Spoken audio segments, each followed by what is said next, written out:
예, 안녕하셨습니까? 반갑습니다. 역대상 4장 9절에 있는 말씀을 읽겠습니다. 역대상 4장 9절에 있는 말씀입니다. 역대상 4장 9절에 있는 말씀입니다. 야베스는 그 형제보다 존귀한 자라. 그 어미가 이름하여 야베스라 하였으니 이는 내가 수고로이 낳았다 함이었더라.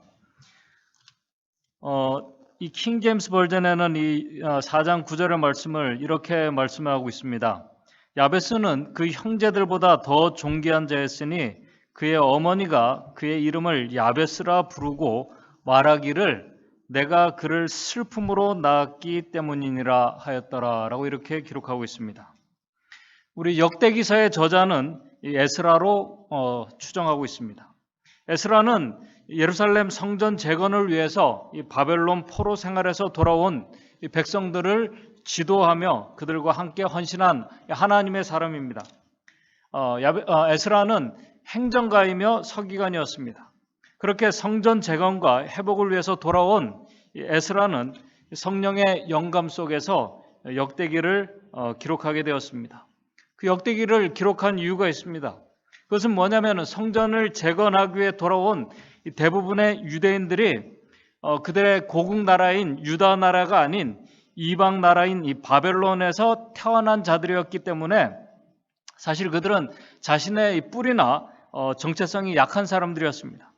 그렇기 때문에 그들은 왜 자신들의 나라가 망하고 이 포로 생활 속에서 그 포로 생활로 들어가게 되었는지, 그리고 자신들은 그 낯선 이국 땅에서 태어나서 그들이 왜 고국으로 돌아와야 했는지 그 근본적인 이유, 그것을 그들이 올바로 이렇게 확립되지 않았습니다.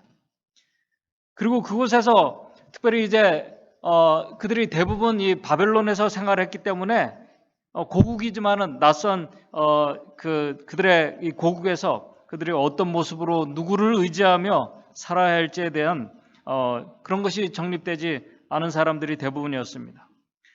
그런 그들에게 하나님께서는 이 에스라를 통해서 이 하나님의 백성들에 대한 바른 역사관을 심어주려고 한 것이었습니다.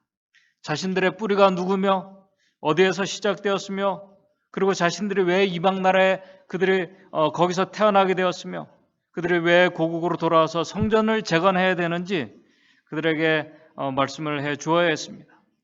이것을 깨달아야 할 때, 이것을 이해하고 깨닫게 될 때 성전 재건의 그 사역에서 그들이 어려움을 만나도 그들은 믿음과 인내로 감당해 나갈 수 있었던 것입니다.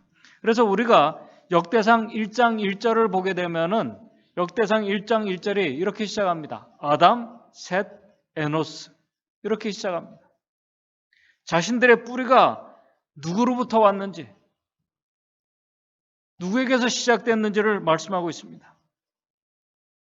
이 족보로 볼 때 참 그 족보를 떠나서 외형적으로 볼 때 이 포로 생활에서 돌아온 그들의 모습은 어찌 보게 되면은 세상적으로 아주 초라한 그 자들의 그 연약한 자들의 연합같이 보이지만은 그 속을 들여다보게 되면은 하나님의 특별한 계획 속에서 그들이 여기에 오게 된 것을 그들이 알게 됩니다. 특별히 에스라는 이제 먼 훗날 그들의 형제들 중 한 지파 가운데에서 세상을 구원할 메시아가 등장할 것을 족보로 알려주고 있습니다. 여러분들이 잘 아시는 것처럼 그 형제 지파가 유다 지파입니다. 에스라는 유다 지파 가문에 대해서 역대상 2장에서부터 4장까지 많은 양을 할애해서 말씀을 합니다.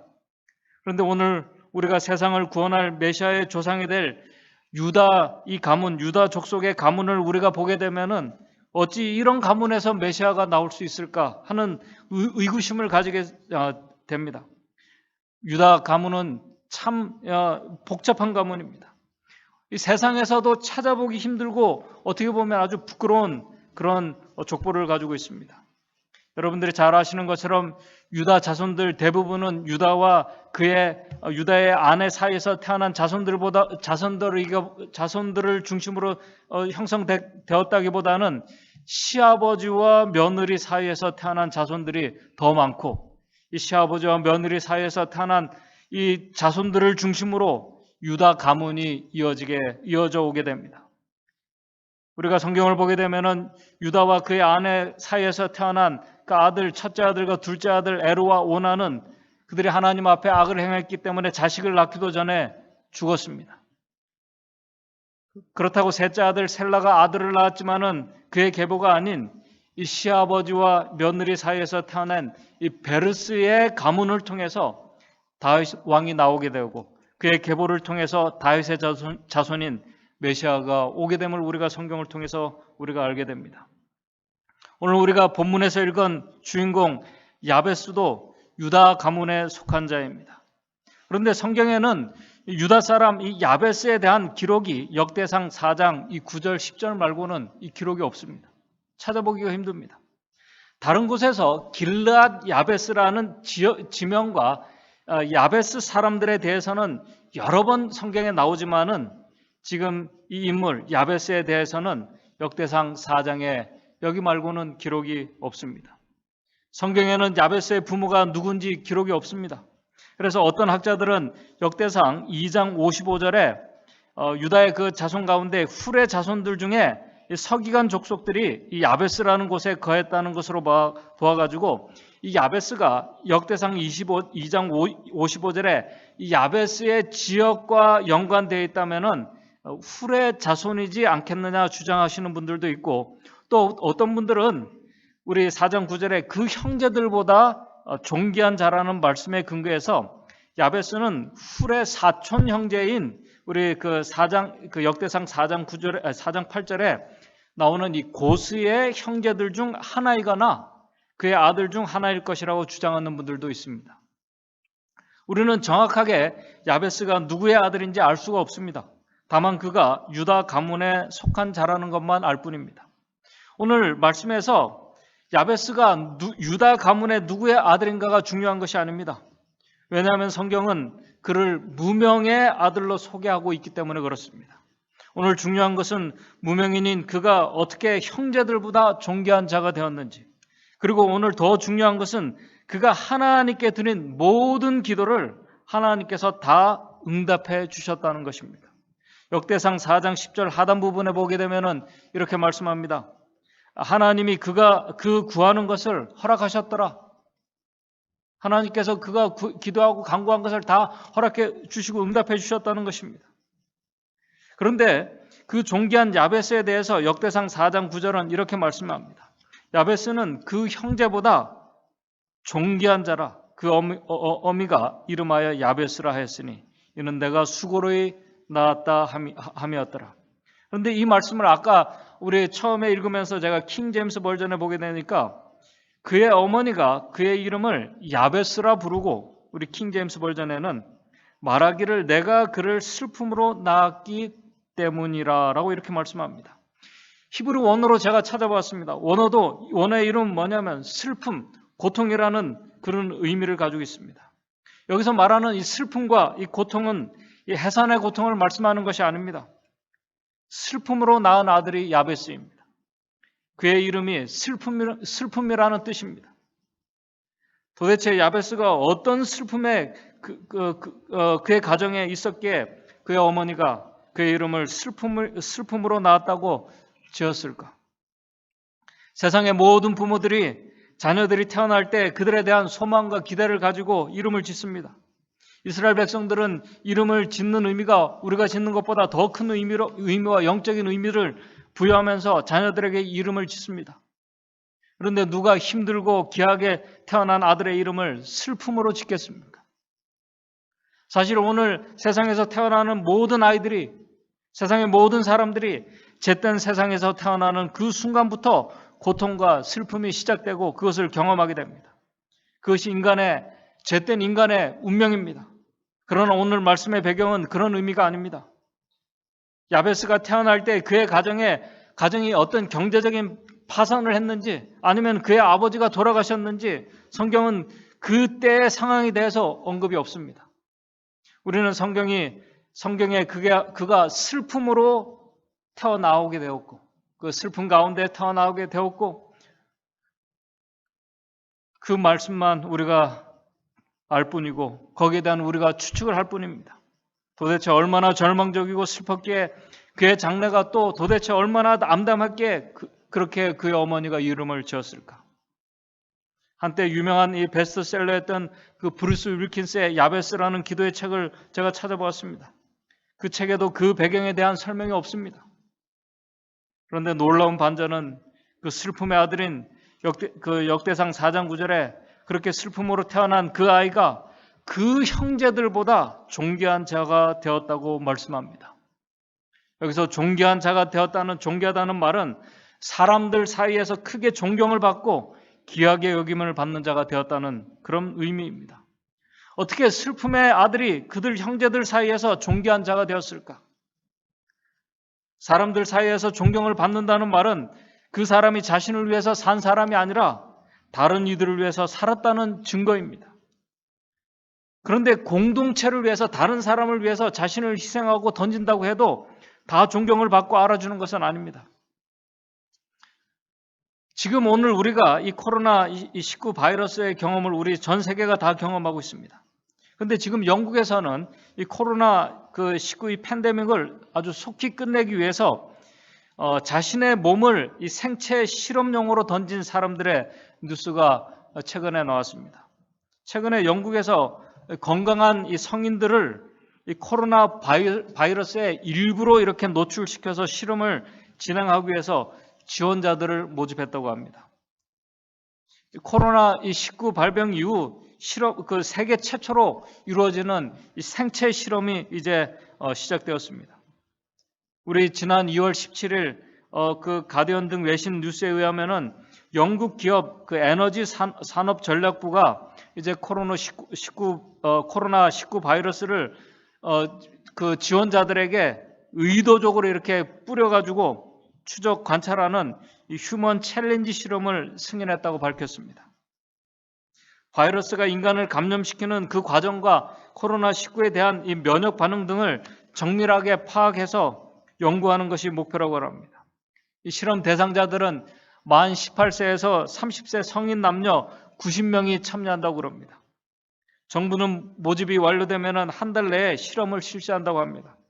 이 실험은 영국 왕립병원에서 최소한 2주간 격리된 상태에서 건강 상태를 확인하고 이제 확인되면 이제 바이러스를 그들에게 노출시킵니다. 최소량의 그들이 감염될 수 있는 최소량만 사용하는데 바이러스를 이제 이 스프레이 뿌리는 이 통에다가 이제 담아가지고 이 참가자들 이 주변에다 이렇게 이 스프레이를 이렇게 뿌리는 겁니다. 코로나 바이러스를 이렇게 뿌려요. 그리고 뿌린 다음에 이 모니터링 이제 하게 된다고 합니다. 당연히 이제 코로나 백신도 이제 투여를 한다고 합니다. 이제 그들은 이 실험 대상자들은 음성 판정을 받아야지 집으로 돌아갈 수 있고 돌아간 후에도 최소한 1년 이상 이제 실험이 이어질 수 있다고 그렇게 합니다. 이 생체 실험의 그 보상금이 1인당 4,500파운드. 그러니까 약 미국 우리 여기 가치로 환산하면 한 6,000불 조금 넘게 준다고 그럽니다.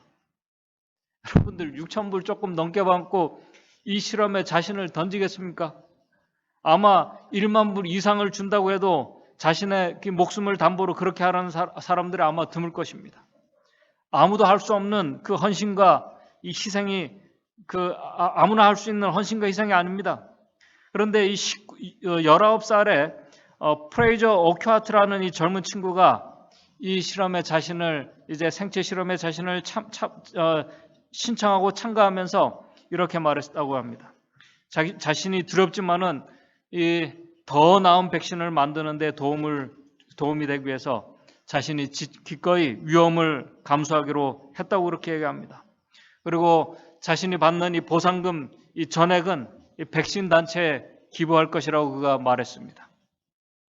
어떻게 보면은 정말 이 위기의 때 나라와 세상을 위한 귀한 헌신입니다. 그러나 그렇다고 모두가 그 희생을 다 알아주고 존경해 주는 것은 아닙니다. 이 존경이라는 것은 드러나고 보여지는 것만으로 받는 것이 아닙니다. 그러나 존경을 받는 자들은 누가 알아주든지 알아주지 않든 다른 사람을 위해서 희생하고 헌신하는 자들입니다. 진정한 존경은 그럴 때 자신도 또 남도 모르는 사이에 마음속 깊은 곳에서 우러나오게 되고 감사한 마음을 가지게 되는 것입니다. 성경에서 역대상 4장 9절에 이 야베스의 말을 하면서 존귀하다는 이 단어가 같은 단어가 사용된 곳이 있는데 에스더 10장 3절에 사용되고 있습니다. 에스더 10장 3절에 모르드게가 아하수에로 왕의 다음이 되고 그 다음에 유다인 중에 존대하다는 말이 존경을 받다 존귀하다는 말입니다. 그 허다한 형제에게 계임을 받고 다시 말해서 인정을 받고 그 백성의 이익을 도모하며 그 모든 족속을 안위하였더라. 여러분들이 잘 아시는 것처럼 모르드게는 자신의 이 공동체 형제들을 위해서 자신을 희생하고 던졌을 때 그에게 나타난 결과였습니다. 우리는 야베스가 자신의 민족들과 그리고 공동체를 위해서 어떤 희생과 헌신의 삶을 살아왔는지 우리가 알 수가 없습니다. 그러나 우리는 우리가 잘 아는 그의 유명한 이 기도의 내용에서 그가 왜 슬픔의 아들에서 존귀한 자가 되었는지, 그리고 그의 삶이 자신이 아닌 우리 민족과 형제들을 위해서 헌신한 자인지를 우리가 그의 기도를 통해서 우리가 알 수 있습니다. 야베스가 살았던 시대는 사사 시대로 추정을 하고 있습니다. 사사 시대였지만은 그는 선지자도 사사도 아니었습니다.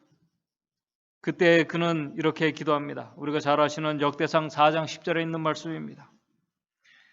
역대상 4장 10절에 야베스가 이스라엘 하나님께 아뢰어 가로되 원컨대 주께서 내게 복에 복을 더하사 나의 지경을 넓히시고 주의 손으로 나를 도우사 나로 환난에서 벗어나 근심 없게 하옵소서 하였더니 하나님이 그 구하는 것을 허락하셨더라.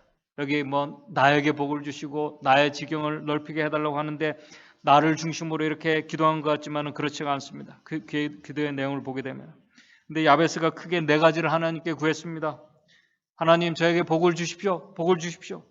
두 번째는 지경을 넓혀 주십시오. 세 번째는 주의 손이 나와 함께 해주십시오.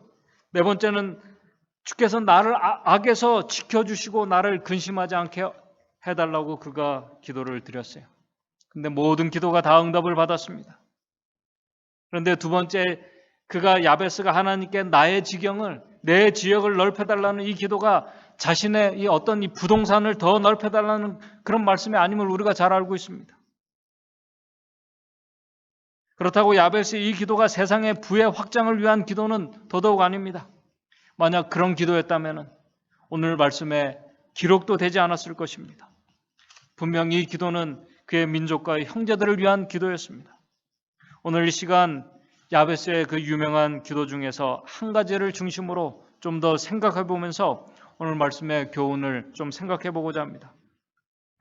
그것은 뭐냐면 첫 번째 기도, 야베스가 이스라엘 하나님께 가로되 원컨대 주께서 내게 복에 복을 더하사. 야베스가 무슨 복을 달라고 하나님께 기도했을까요?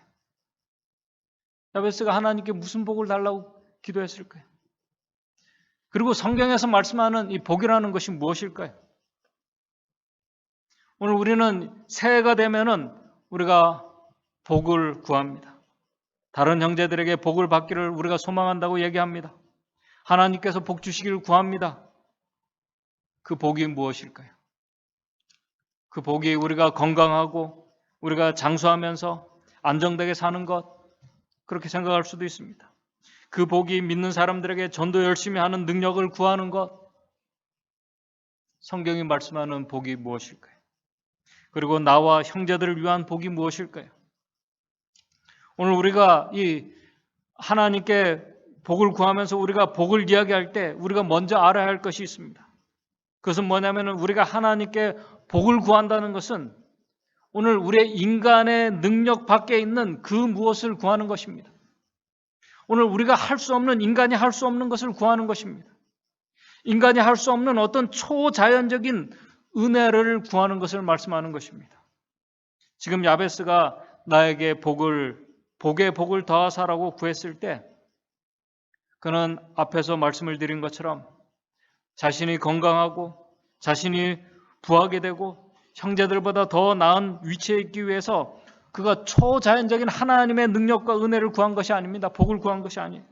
그렇다고 세상에서 생각하는 이 복에 대한 이 개념은, 사전적인 개념은, 정말 이 복에 대한 이 세상적인 사전의 개념은 뭐냐면 운이 따르고 행운이 따르는 것이 세상적인 복이에요. 그렇다고 야베스가 그런 세상이 생각하는 복, 좋은 행운이 따르기를 바라는 그 요행을 바라는 어떤 그런 이기적인 기도였다면은 그가 하나님에게 기도할 필요도 없습니다. 혹시 기도했다고 해도 그런 기도는 하나님께서 응답해 주실 수가 없는 것입니다.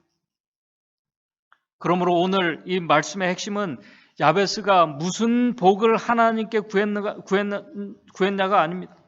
왜냐하면 하나님께 주시는 복은, 특별히 은혜를 받는 자들의 특징은 그들이 어떤 복을 구해서 받는 것이 아니라, 제가 이게 무슨 복을 구했는지 찾아봤는데 야베스의 이 복을, 무슨 복을 구했는지를 찾을 수가 없어요.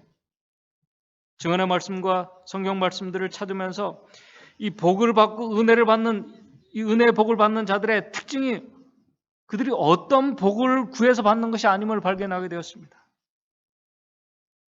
그들은 자신이 어떤 상태에 있는지를 이 깨달은 자들에게서 은혜로 주시는 것이 복이라는 것이. 왜냐하면 하나님께서 주시는 복이 자신이 어떤 상태에 있는지를 깨닫는 자들에게 은혜로 주시는 것이 복이기 때문에 그렇습니다. 분명 야베스는 자신의 환경과 그의 상태가, 그의 어머니가 그에게 이름을 지어준 것처럼 그의 삶 자체가 슬프고 고통할 수밖에 없는, 우리가 알 수 없지만 그런 상태였을 것입니다. 야베스는 그것을 누구보다도 잘 알고 있었습니다. 그는 그런 상황에서 자신의 지혜와 능력으로는 그 슬픔의 상황에서 벗어날 수 없음을 그가 잘 알고 있었습니다. 그럴 때 사람들은 대부분 어떤 능력 있는 사람들을 찾게 되고, 아니면 부와 명예와 어떤 조건들을, 나아지는 것을 구하게 됩니다. 그러나 야베스는 그런 기도를 한 기록이 없습니다. 그렇다고 야베스는 자신의 이 불행과 슬픔을 하나님께 원망하고 부모를 원망했다는 기록도 없습니다. 야베스는 바로 그런 가운데서 그는 하나님을 찾았습니다. 그가 하나님을 찾는 것 말고는 그에게 어떤 희망도 없음을 그가 알았습니다. 여러분 생각을 해보십시오. 조건이 되고 능력이 되고 지혜도 있는 자들이 무엇이 아쉬워서 하나님을 찾고 구하겠습니까? 그런 상태에서, 마음의 그런 상태에서 하나님의 복의 필요성도 사실 느끼지 못할 것입니다. 그런 상태에서 자신이 더 건강하고 더 잘 되기를 바라는 것은 복이 아니라 인간의 어떤 이기적인 욕망을 채우는 것에 불과한 것입니다.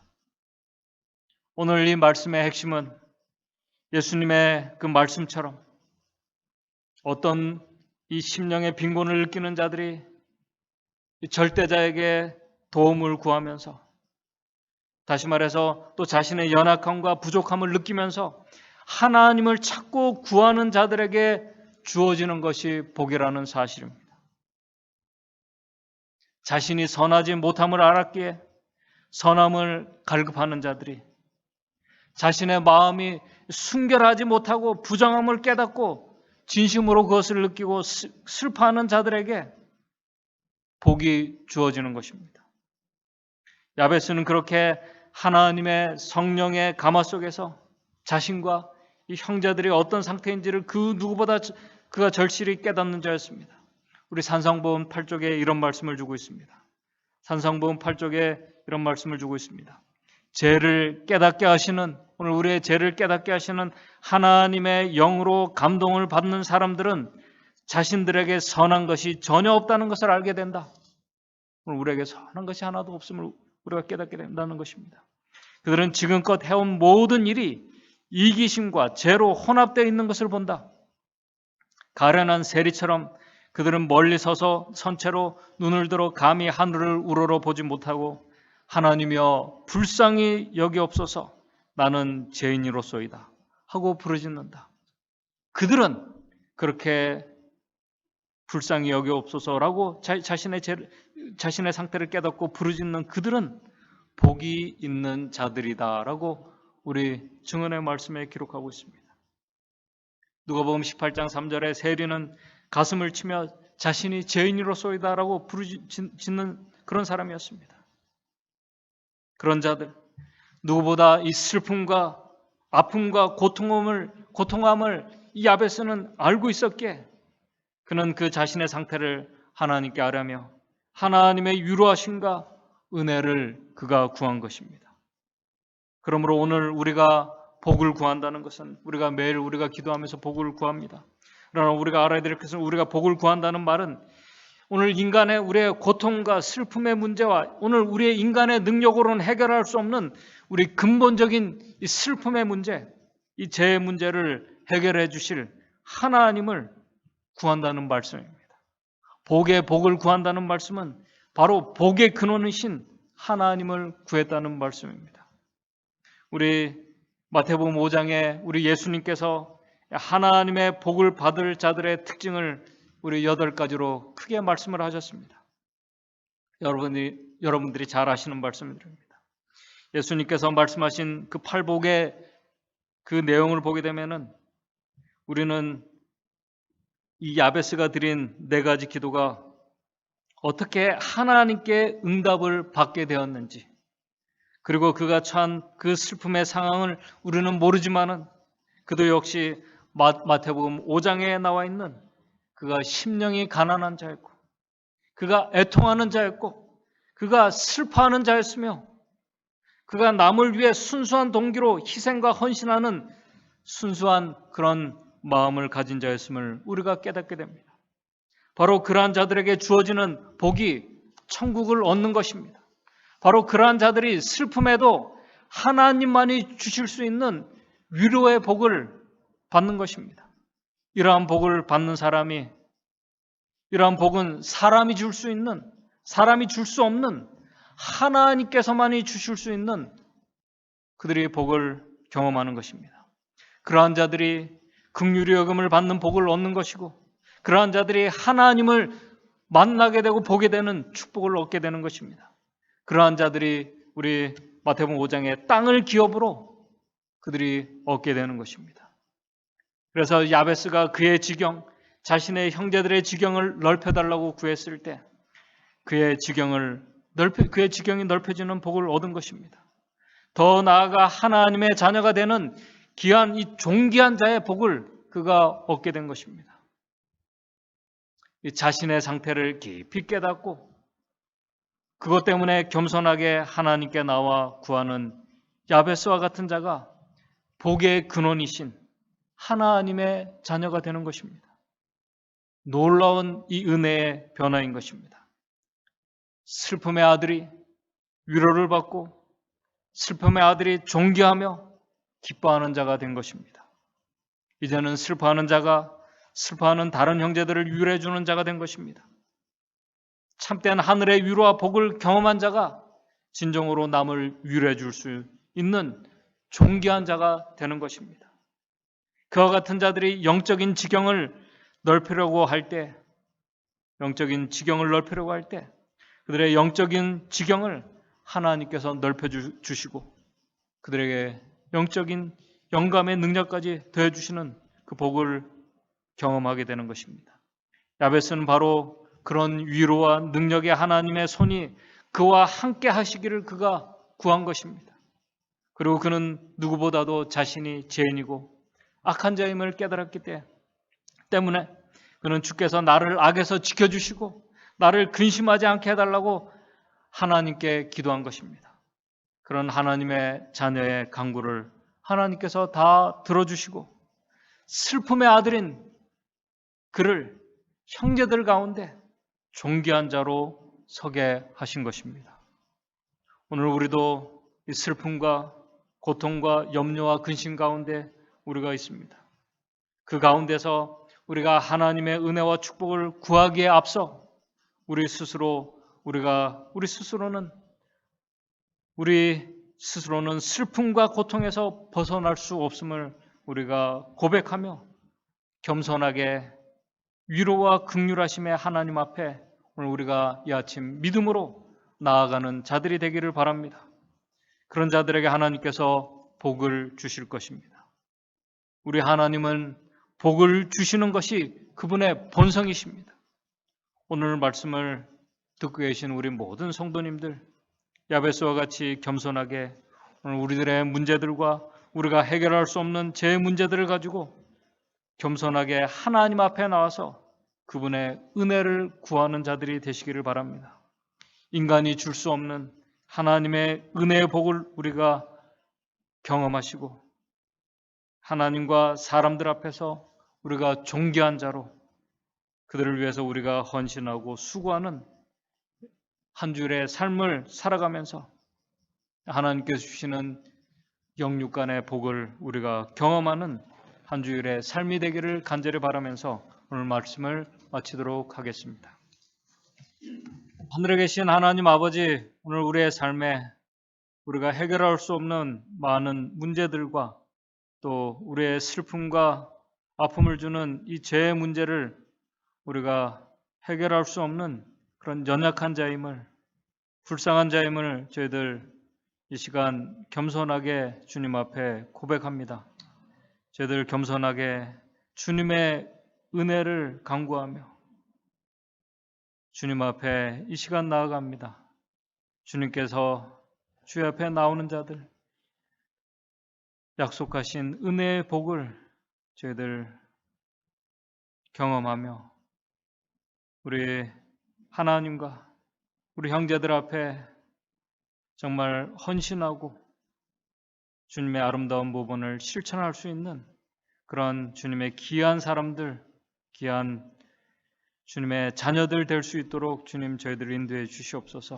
그래서 우리의 모든 삶이 하나님을 영화롭게 할 때 주님께서 우리를 더 귀하게 여기시는 그 하나님의 은혜의 복을 우리가 경험하고 또 정말 주님을 얼굴을 대면하여 만나는 그 축복을 우리가 모든 성도님들 경험할 수 있도록 주님 인도해 주시옵소서. 예수님의 이름으로 기도드리옵나이다.